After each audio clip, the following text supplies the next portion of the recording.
What's up, everybody? Welcome to Move the Sticks. DJ Bucky, joined by our good friend Joel Klatt, the voice of college football, the voice of Fox, as he has a rather big game this week. Joel, Ohio State, Michigan. How you doing, buddy?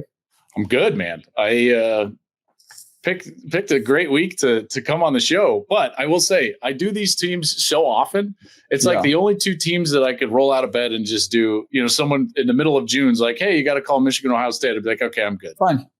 Yeah. But by the way, I'm curious about that. You know, because I do with the Charger games. I see the same team. Bucky does the Jags. He sees the same team. So you're just preparing for that opponent every week.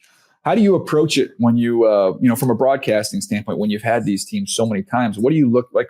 What are you looking to get out of your meetings with coaches in a week like this one? I mean, honestly, this week I'll just be like, "How you guys doing? What's up?" Yeah, that's it. And it's literally 5 minutes of player availability. Okay, yeah. You know, it's just like, how are they doing health wise? Where are you guys at?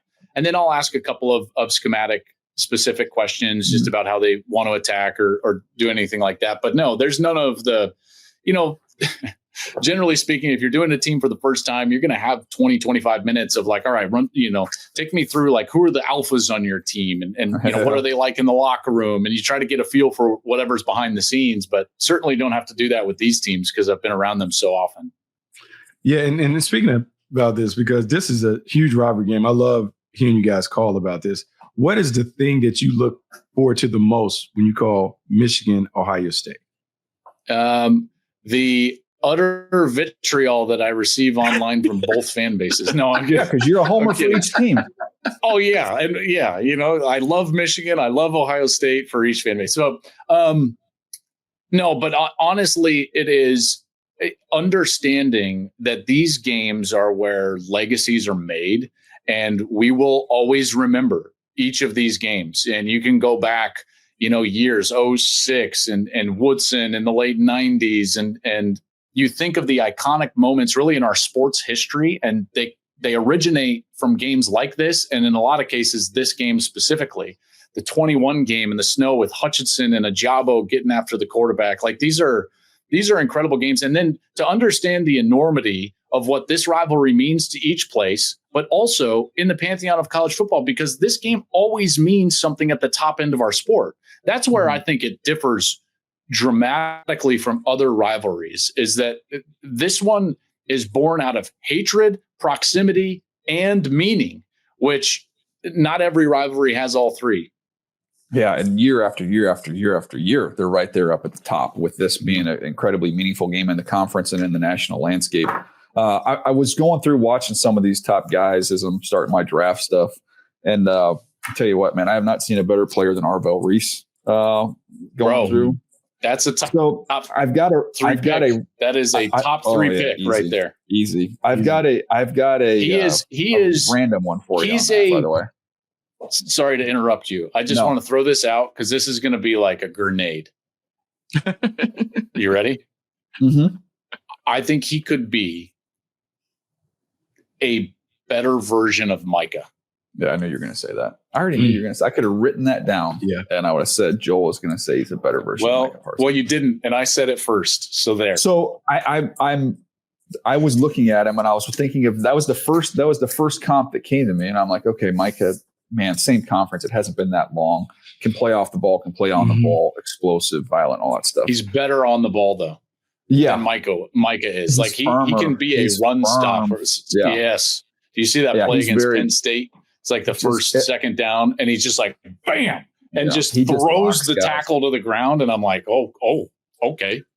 Yeah, I'm going through some of my first notes that I wrote down, Joel.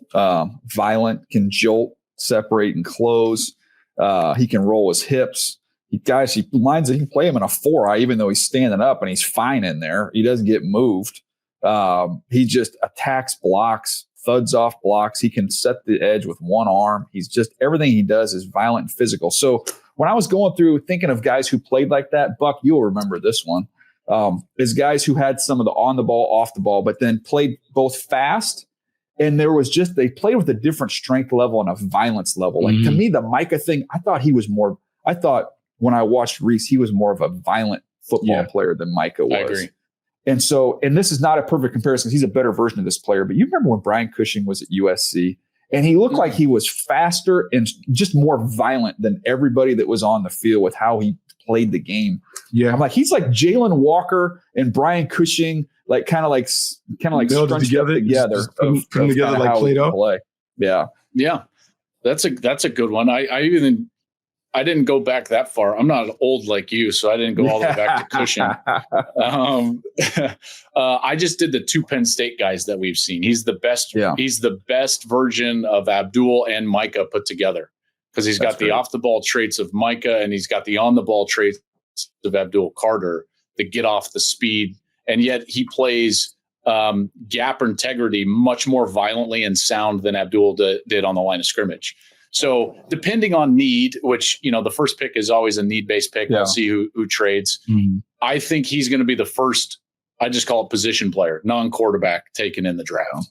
Yeah, that's I would definitely stamp that statement, Buck. So think of this too, just to because now you've watched, and I know you watch more specific one individual, but Buck, think about this, all of us who have been around this sport for a long time, I think that we all appreciate defenses that are built front to back and inside out.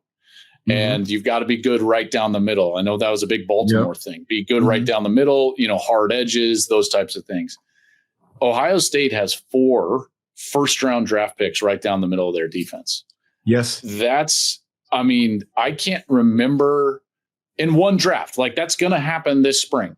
And I can't remember, you guys would have to help me if there's a defense like that. Maybe 21 Georgia was similar to that. That's the first place my mind went. You've got Caleb Downs. You got Downs at safety, who's a first rounder all day long. The comps are going to be Palomalu and, these versatile players that can play on all 3 levels. You've got Arvell Reese, off the ball, on the ball linebacker. Sonny Styles, who's going to be a first round pick. If he wasn't playing next to Arvell Reese, we'd all be salivating about Sonny Styles. And then Caden McDonald on the interior has played insanely good football. And I think that the switch from Jim Knowles' defense to Matt Patricia's defense has meant the most to Caden McDonald, because Matt walked into that room and he looked at Caden and he watched the film, and with a clean slate, he said, okay, I can run what I did at New England because I've got my Ted Washington, Vince Wilfork style player that can line up in a zero and really impact the center. Because Matt, as you know, they want to affect the center and the quarterback on every single snap. And Caden McDonald does that. And so that switch into what I think is it's an NFL front that plays a lot of odd front, a lot of bear defense. And Caden McDonald is going to be a first round pick as well. I found the answer, Joel. I feel this is what you can see. I want to give you one thing for the broadcast. I just want to contribute one thing. What is it? And you know me, I don't ask for attribution. I want you to take it and run with it. So I was just going back through. So you go to, it is 2018 in the first round, Alabama, Minka Fitzpatrick, Deron Payne, Rashaan Evans. Oh, so they had 3. They had 3 of them. That's the best one that I could find, going through, looking at some this team's going to have 4. They're going to have 4. So there's a lot. Alabama's had 3 a bunch. But that's insane. I can't find one with 4. But that's pretty good. I literally went to Georgia and Georgia and Alabama are the 2. I didn't go through that 21 Georgia team, but that would be the other one I would look up if I were you. But that Alabama group, that was when they were built right up 2000s Miami, early 2000s Miami. That's the only other team I could think Ed about. Reed, DJ Williams, Jonathan Taylor. Yeah, that's all I can think about. The only other teams that I could think with the Miami teams in their heyday, the early 2000s, when we just started scouting and those things. Joe, you talked about non-position players at the top of the board, but man, our draft coverage is going to center around the quarterbacks and whoever emerges, whoever we say. So Indiana kid, and those you have Alabama, Ty Simpson. Just tell me what you've seen, the quarterback landscape. I love that each of them have played themselves into this position, and it hasn't just been we think they're this good, because we thought coming into the year Klubnik and Nussmeier and maybe even Arch, and there was a lot of names being thrown out. Beck even before last year, and maybe he would become healthy. And these 2 guys have played themselves into this position. So that's what I like the most. Then if you just evaluate them, there's 2 things that I have a really hard time with. And guys, I'm going to try to get over it, because When I get hung up on a trait or something along those lines, I've been burned. Like Herbert burned me, Allen burned me, because I was hung up on these little things that I didn't like about whether it was their, completion percentage or something along those lines, right? So Ty Simpson's not huge. And so his stature gives me a bit of a hang up, and his experience or lack thereof gives me a bit of a hang up, because the more that I do this and the more that we see guys win in the NFL and the more that we see guys win Super Bowls in the NFL, they all have really long college football careers. And Simpson doesn't have a ton of starts. And, when you look at you're much more likely to have a rough time in the NFL if you've got fewer than 20 starts in college. And the guys that excel, everybody that's won a Super Bowl since Brady won his first has had 30 or more starts, close to it. Brady's had like the fewest at 27. Aaron Rodgers at like 27. Everybody else 30 plus. You look at who's excelling right now. Nix is excelling right now. He had just short of 1 million starts in college football. just short. So that experience factor, and Mendoza has that. Now Mendoza is a very specific offense with a lot of RPOs, but he makes really great throws. That series against Penn State, the 2-minute series against Penn State, scouts will fall in love with that. Gets sacked on first down, way behind the chains, and they go 4 verts right down the field, and he gets 3 different guys completions. Nowakowski, the tight end. He's got Cooper down the seam. Then he goes to the back shoulder on Becker on the sideline. Like those 3 throws, some offensive coordinator is going to be like, give me that guy. So sitting here now, I think Mendoza for me would be the guy that I would lean to. But I don't want to disparage a guy like Ty Simpson, who makes bigger throws more often than Mendoza does.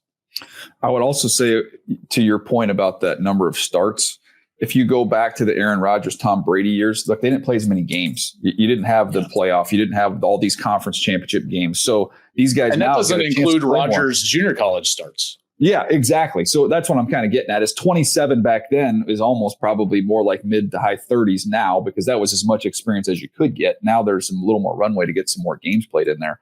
By the way, I'm just trying to. Do you buy that? I would love if both of you. Oh yeah, heck yeah! Do you guys and buy to me, into it's to me, deal?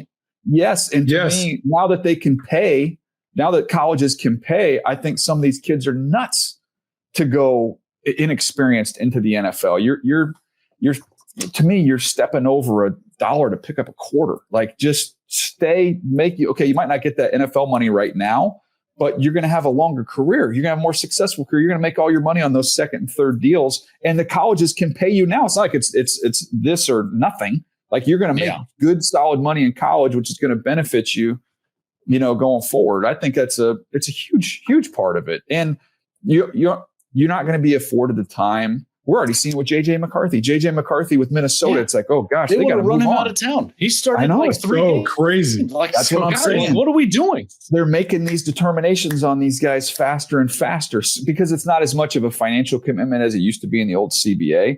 So teams can flip the page on you sooner. So knowing that I'm not going to get as much of a chance once I get to the NFL, I want to arrive as a ready-made, fully functioning player and not count on the NFL to develop me.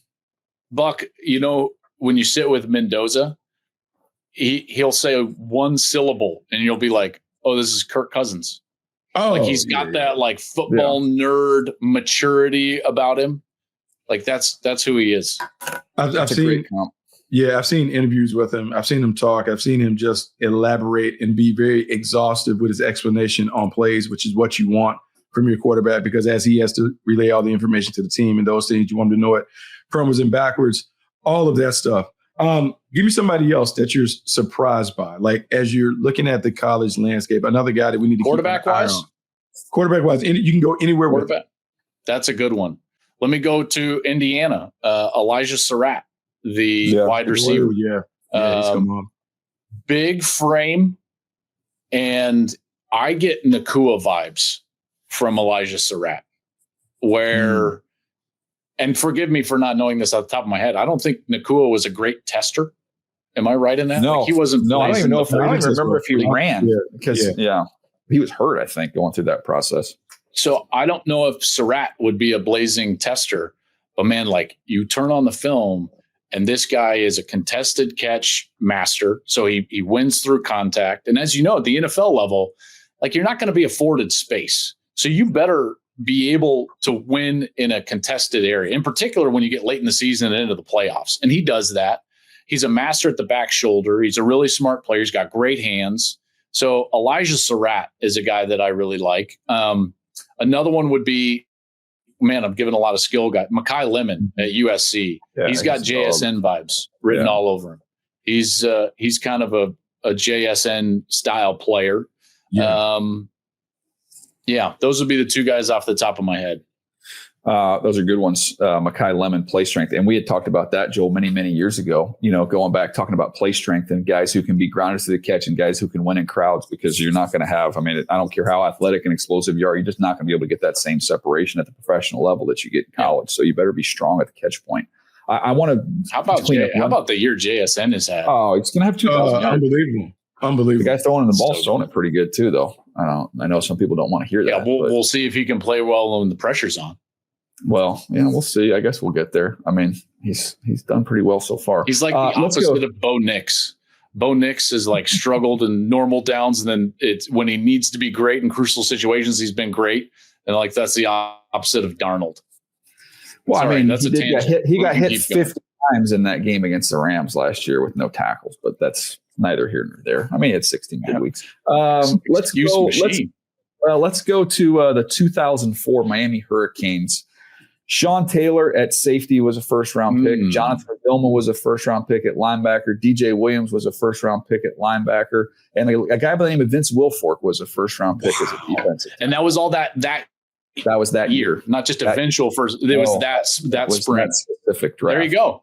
Yeah. I'm stealing that. That's getting in the broadcast this week. Here we go. Lucky it's coming up with Miami there. By the way, I want to get on two more players from this game, this Michigan-Ohio State game. And apologies to Michigan because I've just done more of these Ohio State guys so far. Caleb Downs, I was trying to think of the best way to describe him. And I'm going back through my notes and I'm like, this guy is sound and disciplined. For safeties, which can be a flash position, like you want to see the big splash hits and the one-handed interceptions. Yeah, he can give you some of that. But to me, watching him and appreciating him over games is just the fact that this guy is a firm tackler. He takes proper angles. Everything he does is sound and disciplined and smart. And I go back to Bill Belichick saying way back in the day, you can't win with dumb safeties. I've never heard this guy talk. I've never asked anybody, but I guarantee you this guy's smart because he plays smart. Super smart. Smartest defender I've ever been around covering college football. Just my conversations with him are the same conversations I have with coaches. Like he understands the game as well as anybody, and he's a sponge. And he will tell you that Matt Patricia has been incredible for him because Matt will just sit there and teach, and they'll watch NFL tape and they'll do all sorts of things. So Caleb's one of these rare players, like an Ed Reed or a Polamalu, that you can give him things that are outside of the schematics of what you're running, and he can execute them. So like for an example, like they'll give him like, hey, in this set, like if they're FSL and you get a motion. Now this is like game specific. So this is, I'm not giving any, tips to what we'll be talking about for Michigan. So this is just an example. But for instance, against Penn State, they brought a backup quarterback in that was probably a Wildcat guy. So that's indicator number one. They go FSL and then they motion into the core from the boundary. 2-3 tells for run play, right? In particular, their split zone with a little bit of a read. And so Downs, outside of the structure of the defense, just runs down and blitzes off the edge. Because it's like, here, I've got this green light. And Matt gives him the green light. There's no other rotation. There's nothing else. Caleb is just afforded that leeway and agency by his coordinator because he understands it and he trusts it and he makes a tackle for loss on the play. And you look at it and you're like, oh man, well, that's great blitz by Matt Patricia. No, that's film study on Tuesday night and Wednesday night, and a green light given to a safety similar to a green light that would be given to a quarterback. If you see this look, check into this play and get us into that's what Caleb does for them on defense. And then his versatility, we call him the Swiss Army knife. He covers well. He can play in the deep middle. Then all of a sudden he's in like a rover position. They call it tricky, where he's lined up at 8 yards in the middle of the defense, and he's the A-gap defender, which is wild as a safety. Mhm. And then he makes the play at 1 or 2 yards. He can play on the edge. He can blitz. He covers in man. He returned a punt last year for a touchdown. Exceptional football player, high IQ, great person, cares, wants to be great. I mean, he's a no-brainer. He's along with your quarterback, the face of your franchise almost immediately when you draft him. One more player, Buck, then I'll let you finish up here with Joel. But last one I want to hit you on, because I love getting these backstories on these guys that I've had a chance to watch. I know we're going to talk about Jeremiah Smith all year next year, and great player. Carnell Tate is not a good Robin. Mm-hmm. He is another Batman when you watch him out there. He is a number one. And I'm telling you, like, he has got a bounding running style, and he gains ground as well as any receiver that I've seen in a while. Like, he covers ground. He tracks the ball incredibly well. He is a darn good player, man. He might be a better deep ball catcher than Jeremiah. He tracks it. He's got to have a baseball background, man. He tracks it so pure. He's an incredible player, overcome a lot in his life, which I think leads to the type of man he is and player he is. A couple of things. Number one is, I don't think that we can discount the fact that he comes from this program.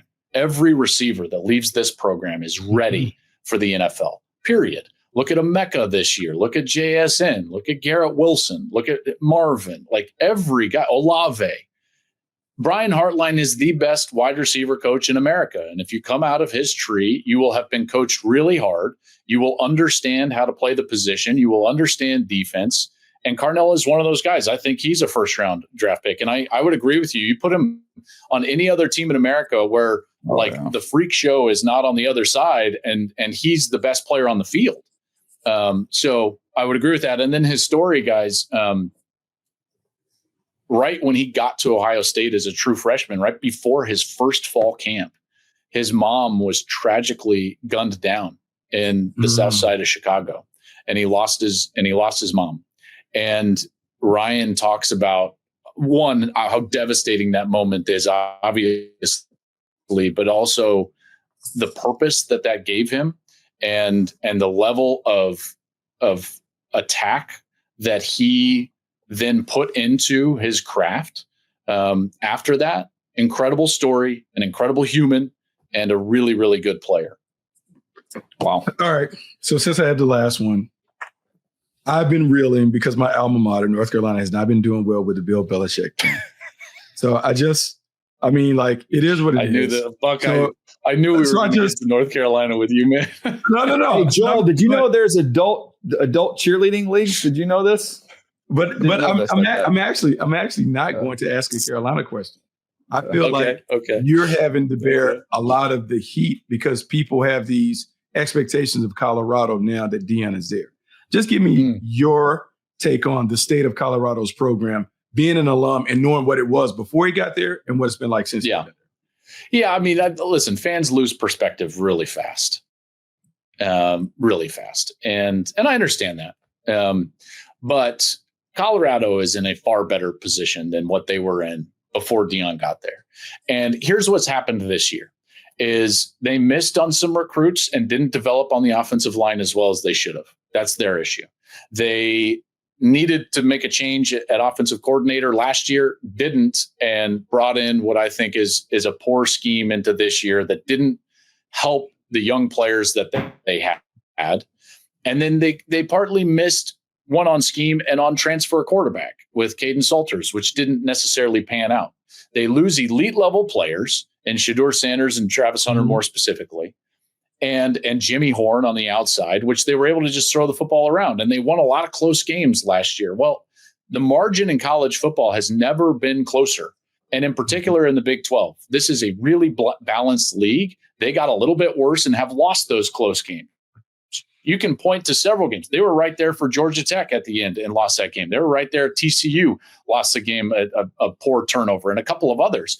So, these people that are like, oh, this is a disaster. No, it's not a disaster. This is college football. At a program like Colorado, if you miss on a couple of players, you're going to fall on the opposite side of that small margin. And that's where they're at. And what they need to do to get back is they need to hire a really good offensive coordinator, develop better on the offensive line, and then have a system offensively that really fits this young quarterback moving forward. Juju Lewis, who's not going to play this week. They're going to protect his red shirt. But yeah, I do think it's like the narrative out there. People are like, oh man, like that's really terrible. No, it's not. It's college football. Guys, the margins are really thin right now in college football. The parity has never been greater in our sport, top to bottom. So that's really what's gone on at Colorado. Yeah, that program was dead on the table when Deion got there, as you know. So people forget where that thing was before he arrived, and a little blip this year. They'll get back on track next year. Joel, I don't know why you did it, man. You had no business doing this show this week with all that you got going on, but we do appreciate it. You guys don't want to get into Lane? Every other show that I do, we talk about Lane Kiffin. We're not every other show, man. Like we're a little deeper than that. That's why I love you guys. You guys are the best. You guys are the best. You, buddy. Have a great call. All of America will be watching, not just us. But we look forward to your call, man, and appreciate your friendship, buddy. Same. Thankful for you guys on this Thanksgiving week. I hope your listeners have a wonderful Thanksgiving, and I cannot wait for this game. By the way, 30 degrees, snow flurries. Oh, let's go. It's the only game. It's the only day of the year that I'm fine being cold. Let's go, man. Cannot wait. Have a great call, dude. Appreciate you, bud. Thank you. See you guys. The great Joel Klatt. There he goes. Buck, love him giving us a little time. Literally the busiest week. He's probably the most requested guest this week because of that game. He's going to be calling it. I love it, by the way. I have no dog in the fight. I really do not care who wins. But I hope we get a slugfest. That's what I'm DJ, look, I'm just thinking about all of the pressure that Ohio State walked into this contest with, considering the streak that Michigan has been on, how Michigan feels about Ohio State in terms of feeling like they kind of have some ownership over them. Yeah, there's going to be a few little fights and scuffles and skirmishes and all that. But don't put them in the tunnel at the same time would be my advice. Why not? It should be a little combative. That's what we've seen for so long. A little chippy. When I was there, I went there one time, and they literally fought in pregame. I'm like, what is going on? Like, I thought it was a rivalry, like those fake rivalries where we see, and I was like, no, they really do not like each other. Like, this is really a real deal. Dude, my dad's from Ohio, so he is a Buckeye fan. So he's locked in on this week. I think they want this more than they want a national championship. It's crazy, but I think it's legit. Yeah. But anyways, we'll see what happens. All right. Appreciate you guys hanging with us. Hope you guys have a wonderful weekend. We'll be back on Monday with Brian Baldinger as we look back at an incredible weekend of football. Have a wonderful, wonderful time with your family. We'll see you next time right here on Move the Sticks.